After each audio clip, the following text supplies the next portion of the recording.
உத்தரப்பிரதேச மாநிலம் லக்னோவில் வாடகைக்கு வீடு பார்க்க சென்ற இராணுவ அதிகாரியின் மனைவியிடம் புரோக்கர் ஒருவர் பாலியல் சீண்டலில் ஈடுபட்ட சம்பவம் பெரும் பரபரப்பை ஏற்படுத்தியிருக்கு.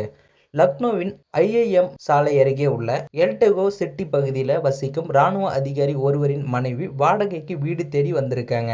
அப்போது ராஜ் சுக்லா என்ற உள்ளூர் சொத்து தரகரை அவர் அணுகியிருக்காங்க. இதனைத் தொடர்ந்து அந்த பெண் வீட்டை பார்ப்பதற்காக தரகருடன் சென்றிருக்காங்க. அப்போது அந்த தரகர் அந்த பெண்ணிடம் அநாகரிகமாக நடந்து கொண்டதோடு பாலியல் ரீதியாக அத்துமீறலிலும் ஈடுபட்டிருக்காங்க. பாதிக்கப்பட்ட பெண் தைரியமாக அந்த தரகரை தட்டி கேட்டிருக்காங்க. இது தொடர்பாக சமூக வலைதளங்களில் வைரலாகி வரும் வீடியோவில் அந்த பெண் தரகரை நோக்கி ஆவேசமாக சத்தமிடுவதும், என்னை தொட உனக்கு எப்படி துணிச்சல் வந்தது என கேட்பதும் பதிவாகியிருக்கு. இதற்கு அந்த தரகர் அவரிடம் மண்டியிட்டு மன்னிப்பு கேட்பதும் அந்த வீடியோவில் தெளிவாகவே தெரிகிறது. சம்பவம் நடந்தபோது பணியில் இருந்த அந்த பெண்ணின் கணவர் இராணுவ அதிகாரி ஒரு வாரம் கழித்து லக்னோ திரும்பியிருக்காரு.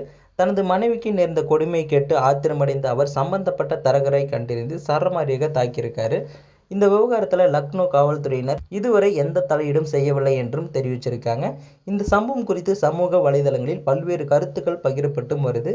இத்தகைய நபர்களை சிறையில் அடைக்க வேண்டும் என சிலர் பதிவிட்டும் புகார் அளிக்காமல் வீடியோ எடுத்து கொண்டிருப்பதும் ஏன் என வேறு சிலர் கேள்வியும் எழுப்பி வராங்க. மேலும் குடியிருப்பு பகுதியில் கூட பெண்களுக்கு பாதுகாப்பு இல்லாதது மற்றும் சொத்து தரகர்கள் பின்னணியை சரிபார்க்க வேண்டியதன் அவசியத்தை இந்த சம்பவம் மீண்டும் வலியுறுத்தியிருக்கு.